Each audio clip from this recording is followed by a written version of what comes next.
Hi, my name is Francis Ang from restaurant Abaca, here with Edible SF. Today we are making sisig fried rice using Japanese rice. The inspiration of this dish came when me and my wife were stuck in a typhoon in the Philippines in 2014. So we survived a typhoon, we came back here, we did a fundraiser of full-on Filipino food, and this was one of our dishes. So first step, we're gonna boil the pig's head. We're gonna drop it into the boiling water for 3 to 4 hours. We're gonna pull it out, we're gonna let it cool a little bit. So if you do not have source for a pig's head, we can use pork shoulder with the same amount in the recipe. We can simmer it a little bit and then do the same exact thing. We're gonna debone the pig's head. We're gonna put it over the grill. If you're using pork shoulder, we're just gonna slice it.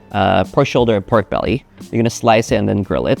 You wanna get a little bit of char, but not too burnt. That char adds a little bit more flavor, more depth into the final dish. So after you grill it, we're gonna chop it up. We're gonna dice it, then we're gonna put it on the side. Next step is we're gonna make the actual sisig. We're gonna add onions, your chopped pork, add the liver, and then we're gonna put our liquid, which is a couple types of soy sauce, vinegar, salt, pepper, sugar, and then we're gonna simmer that. When you put the vinegar, make sure you don't stir it. So there's an old wives' tale that if you do that, the vinegar is not gonna cook properly and your dish is, and we don't wanna anger our ancestors. So we're just gonna follow our rules. So from there, we're gonna let it cook down, let the pork braise a little bit more, infuse the flavor inside, reduce it, and then once you see the reduced thick sauce, we're gonna put a little bit of butter in there for extra flavor, and then we're just gonna stir it a little bit.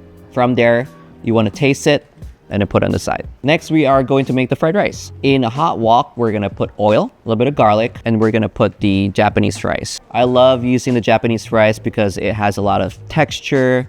You know, it's got a little bit of chewiness in there. The granules stay very nice. We cook ours 2 days prior.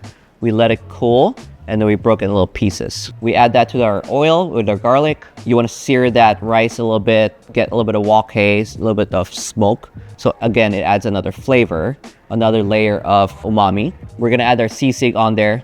We're gonna toss it, make sure you get all that mixed in there. You can see the fried rice glazing a little bit. You got a lot of unctuousness in there. Then we're gonna put our secret sauce, but not so secret, is calamansi and soy sauce. Calamansi is a Filipino citrus, so this one is straight from my grandma's backyard. If you can't find that, you can use lime, lemon. And now we're gonna plate. Fill up the bowl. We're gonna put the chicharron, in-house chicharron that we grind. So we basically steamed and dehydrated it, but you can just buy it purchased if you want. We will have the pickled onion on top. So with this one, you know, you got the unctuous sisig fried rice with the Japanese rice.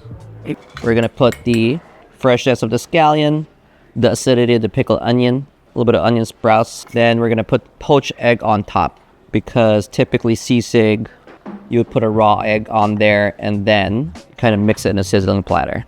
Emulsify with the fat, kind of make your own mayonnaise. And then calamansi straight from my grandma's backyard. And there you have it, sisig fried rice using Japanese rice. I love it because this brings a lot of chewiness, texture, unctuousness. You got the egg, you got the chicharron, you got the crispiness, you got the chewiness, you got the pickles to balance out all that richness. So it's like a perfect dish.